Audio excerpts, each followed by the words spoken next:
ஏமா இல்லை, எங்கள் அம்மா ஃபோன் பண்ணுச்சான், ஏதோ வெடுக்குன்னு பேசிட்டு வச்சிட்டியாம, என்ன இப்போ உன் பிரச்சனை? உடனே உங்க அம்மா உனக்கு போன் அடிச்சிருச்சா? ஆமா. நான் அவங்கள்ட்ட என்ன கேக்குறது, அவங்க எங்க அம்மா அவ்வளவு ஃபீல் பண்ணி அழுகுறாங்க. என்னப்பா அவள்கிட்ட அப்படி பேசினா வெடுக்குன்னு போன் பேசிட்டு கட் பண்ணிட்டாப்பாங்கிறாங்க.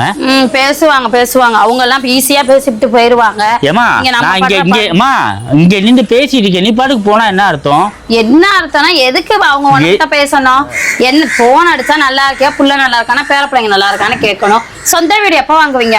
அது கூட உங்களுக்கு வக்கு இல்ல. சம்பாதிக்கிற காசெல்லாம் ஒன்ட்ட தான் கொடுத்து அழிக்கிறானா? அப்படியே நீ லட்ச லட்சமா கோடி கோடியா பெரியவங்கன்னா அப்படிதான் பேசுவாங்க. சொந்த வீடு வாங்கினா வாங்கணும், அத்தை வாங்கி கண்டிப்பா வாங்கிடுவோம் இந்த வருஷத்துல. எல்லாருக்கும் சொந்த வீடுங்கிறது 10 வருஷமா சொல்லிட்டு தான் இருக்கோம்னா என்ன பண்ணுவோம்? நீங்க இங்க சென்னையில எப்படி குடும்பம் ஓட்டுறோங்கிறது நமக்கு மட்டும் தான் தெரியும். நீ என் கூட தான் இருக்க, தெரியாம பேசிக்கிட்டு இருக்காத. ஊர்ல 50 ரூபா 100 ரூபா இருந்தா ஒரு நாள் பொழப்பு ஓடிடும். இங்க 500 ரூபா இருந்தாதான் ஓடுது. தேவையில்லாம பேசிக்கிட்டு இருக்க. அங்க அம்பட்டுக்கும் ஃப்ரீ பஸ்ல போயிட்டு ஃப்ரீ பஸ்ல வந்துகிட்டு அங்க எல்லா பொருளும் அப்படியே தன்னத்து போய் எடுத்துக்க ஈஸியா கிடைக்குது. இங்க அம்புட்டு ஒரு கருவேப்பிலை கொத்தமல்லியே காசு கொடுத்து வாங்கிக்கிட்டு இருக்கோம். அங்க ஒரு கூடை எடுத்து ஜாமா தரான், இங்க கவருக்கே 10 ரூபா. அதெல்லாம் தெரியுமா? நீ பொறுமையா பேசணுமா? பொறுமையா தான் பேசணும். பொறுமையா எடுத்தோடனே எந்த மருமகளும் எகிரிட மாட்டான் மாமியாட்ட.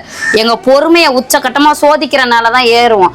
தேவையில்லாம சுபா சொத்தை அழிச்சிட்டு அப்படியே நீ 3 கோடி அப்படியில எடுத்துக்கிட்டு வந்த, நான் உன பிச்சைக்காரன் ஆண்டி ஆக்கி தெருவில் இறக்கிட்டேன். போயா, நம்ம அம்மா எப்ப வாங்குறோம்னு அந்த கடவுள் நம்மளுக்கு இலட்சம் வச்சா வாங்குவோம். சும்மா போட்டுட்டு அவங்க சொல்றாங்க இவங்க சொல்றாங்கன்னு பதில் சொல்லுமா? நீ பாரு போயிட்டே இருந்தா என்னமா என்ன பதில் சொல்லி சொல்ல போறேன்.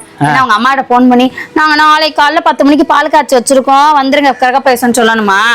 சொல்றதுக்கு அப்படிதான் ஆசை. பெரியவங்கள்ட்ட ஒரு பொறுமையா பேசணுமா? எப்போதும் அதை கத்துக்கமா. பொறுமையா தான் பேசுனேன். உங்க அம்மாக்கு மூச்சுக்கு 300 தடவை மகன் காசு அழிச்சுட்டா, என் மகன் காசு அழிச்சுட்டா, மகன் காசு அழிச்சுட்டா, என்ன மகன் காசு அழிச்சு விட்டா, மகன் காசை நல்லா கோடீஸ்வரனை கட்டி வச்சு விட்டாங்க. நல்லா எரிச்சலை கிளப்பிக்கிட்டு போய்த்தல உன்னம்மானுக்கிட்டு